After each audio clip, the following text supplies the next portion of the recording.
대법원 절차가 법적으로 가능합니까? 라는 질문입니다. 일단은 그 탄핵 심판이 무효가 돼야 되는데, 사실 탄핵 심판 절차에서는 뭐 재심이란 제도도 없고 이래서 법적으로 무효를 시킬 수 있는 절차는 없습니다. 그래서 현실적인 방안은 일단은 정권을 끌어내리고 특검을 통해서 이 과거의 잘못들 낱낱이 밝혀내고 처벌하고요. 박근혜 대통령 석방시키고 그 억울했던 거 이제 다시 다 바로잡아서 명예회복 시켜드리는 게 일단 최선이 아닌가라고 생각을 합니다.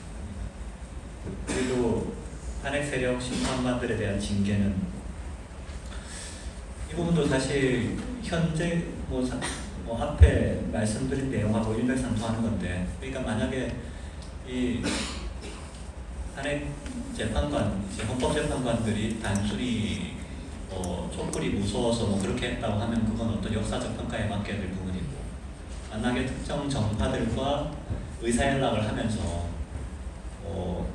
그렇게 통화를 한 적이 있다라고 한다면 그 부분은 이제 처벌이 돼야겠죠. 그것도 어쨌든 정권이 바뀌고 특검을 통해서 조사는 반드시 필요할 거라고 봅니다. 그런 것이 법적으로 보완이 되지 않으면 또다시 이런 사태가 안 일어나는 보장이 있겠습니까? 그러니까 사실 그게 제일 어려운 부분인데 이런 사태가 재발되지 않게 하는 것도 상당히 중요하죠. 근데 저는 이제 개인적으로 생각을 하는 게 법적 보완도 필요하지만 만약에 다시 한번 이제 그런 광풍이 불고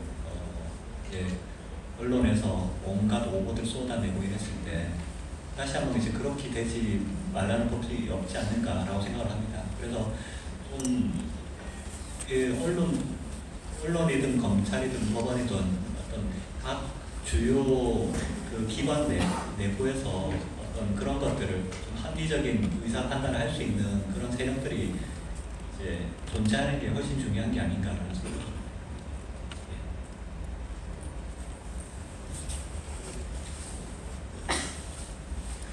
듭니다. 현 정권의 잘못된 정책들에 대해서 정부적 책임을 물어 탄핵이 가능한가요? 통일 정책, 국방 정책, 이제 경제 정책. 탄핵은 헌법 또는 법률을 이제 위반한 때 가능합니다. 그래서 단순히 이제 정부적 판단을 잘못했다라고 해서 탄핵을 하는 건 어렵고요. 근데 제가 책에도 썼지만 이 정권에서 하고 있는 여러 가지 정책들은 단순히 그런 정무적 판단을 넘어서 헌법과 법률을 위반하고 있는 것들이 상당히 많습니다. 그래서 탄핵 사유는 사실 차고 넘친다고 보시면 될 것 같습니다. 예컨대 경제 정책과 관련해서도 탈원전, 4대강 이런 것들이 단순히 그냥 정무적 판단 정도가 아닙니다.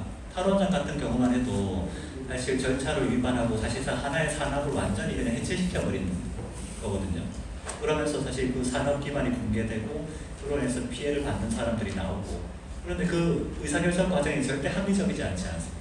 그래서 이거는 헌법 위반 해도 된다고 보고요. 4대 강보도 마찬가지입니다. 이게 전 정권에서 했던 거기 때문에 이거에 대해서 무리하게 의사결정을 하고 그런 내용들이 많이 있거든요.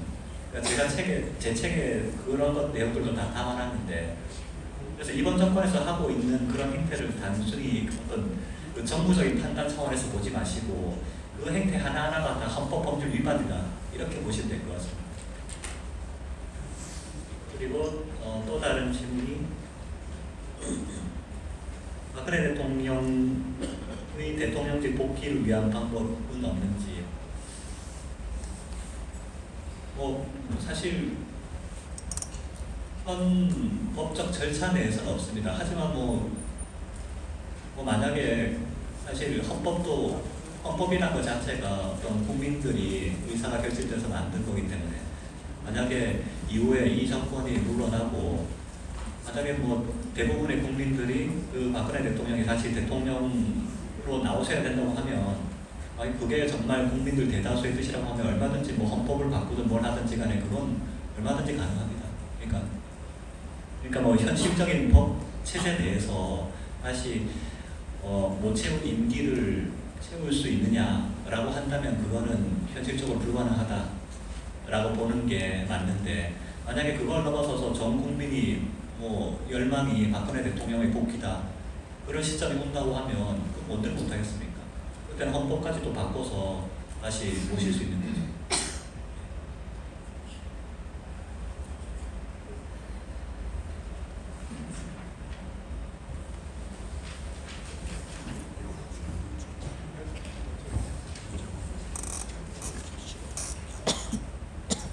예, 지금 그 질문에 나오는 제가 답변할 부분들은 비슷한 질문입니다. 뭉쳐서 대개는 때를 보게 되면 이 보수 지금 탄핵 문제에 대해서 탄핵을 묻고 가자는 의견과 세력들은 만만찮은데 어떻게 이것을 극복하고 대통합을 이룰 것이냐 하는 질문이 거의 대부분인 것 같습니다. 제가 있고, 근데 여기에 대해서 제 생각은 먼저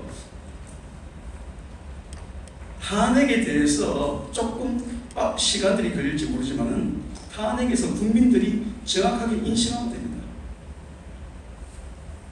지금 우리가 탄핵에 대해서 오늘 제가 말씀드렸듯이 우리 국민들이나 주요 단체들이나 정치인들이 얼마나 박근혜 대통령의 탄핵 문제에서 이성적으로 판단했고, 이 탄핵 문제가 어떻게 북한이 선전선동에 있었고, 여기에 북한 중국의 지금 유학생들이 어떻게 개입이 들어갔고, 일본의 극자 노조가 왜 개입이 들어왔느냐 하는 문제들에 대해서 진지하게 생각하고 파괴된 사람들이 얼마나 있냐.